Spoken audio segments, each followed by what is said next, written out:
Rahul's hands trembled as he tied the laces of his worn-out running shoes. The stadium lights burned down like a judgmental spotlight, and the roar of the crowd swirled together into a storm inside his chest. He bent forward, pressing his palms on his knees, whispering to himself, "Just one lap. Just one clean lap, Rahul."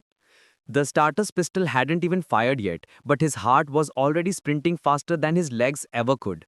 He glanced left. The boy in lane 3 flexed his arms confidently, gold chain swinging like a mattel before the race had even begun.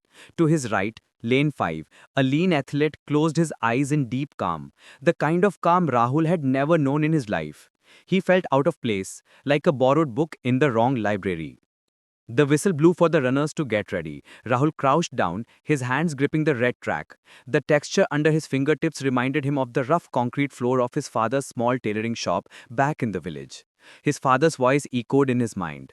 "Son, nobody is perfect. Even a crooked stitch can hold the cloth together if you put love into it." The memory made Rahul smile faintly, but the smile cracked quickly, because unlike stitching clothes, running on this track demanded perfection. One wrong step, one stumble, and it would all be over. The gun fired. Rahul exploded forward, every muscle screaming. His legs felt heavy, like chains were tied to his ankles. The crowd blurred into colors, red, white, blue, but the pounding of footsteps all around him cut sharp into his ears. Halfway through the lap, he was already behind. Lane 3 surged ahead, lane 5 floated like a feather on wind. Rahul tried to pump harder, but the familiar burn in his right knee returned, stabbing him like a reminder of his limitations. "Why am I even here?" he thought bitterly. "I'm not fast enough, not strong enough, not perfect enough." As he entered the final bend, his chest collapsed inward. Breath refused to come. His vision tunneled. All he could hear was the mocking voice inside his head. "Quit before you embarrass yourself. Quit now." And then it happened. His foot clipped the inside curb of the track. In one brutal second, his body smacked against the ground. The sound of the fall silenced even the loudest cheers. Skin tore from his elbow and knee, blood mixing with the dust. The race thundered past him. By the time Rahul lifted his head, the runners had already crossed the finish line. His name flashed last on the giant screen. The word DNF glared at him. Did not finish. He wanted to vanish, crawl under the ground, never face anyone again.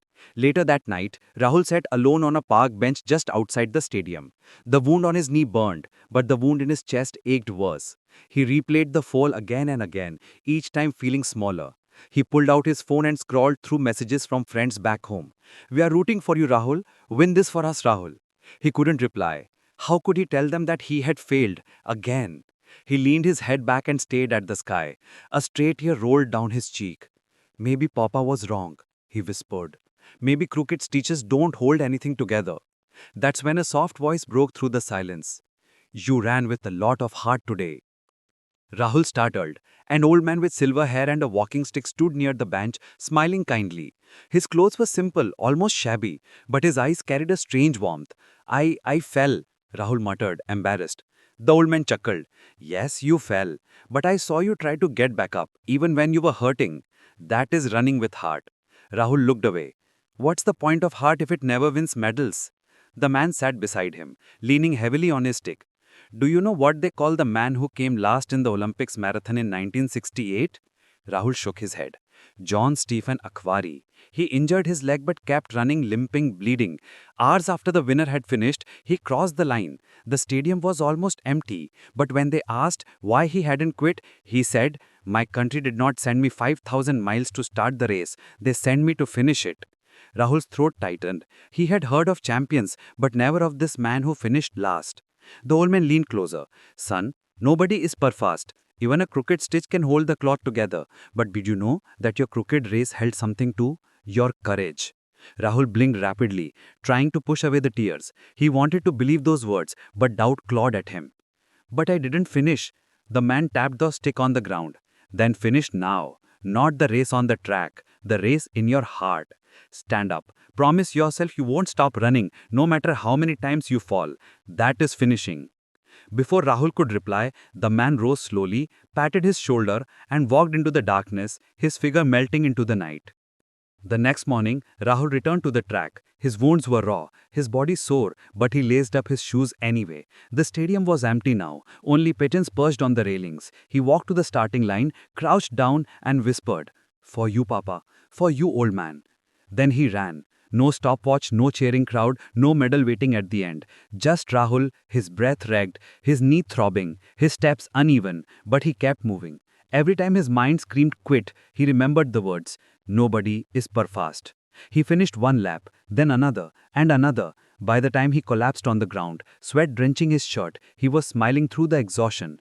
For the first time, he didn't feel like a failure. He felt human, and that was enough.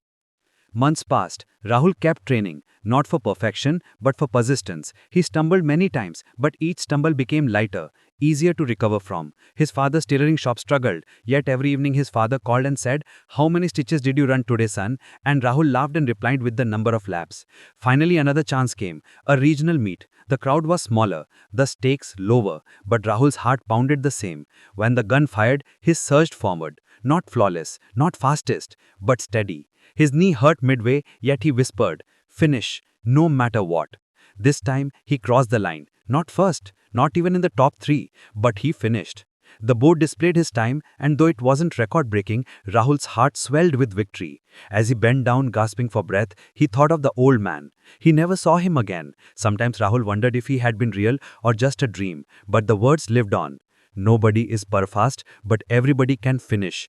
Years later, Rahul became a coach. Young athletes gathered round him, eyes filled with the same doubt he once carried. Whenever one of them cried after a fall, he knelt beside them, placed a hand on their shoulder, and said softly, "I fell too, and I learned something important.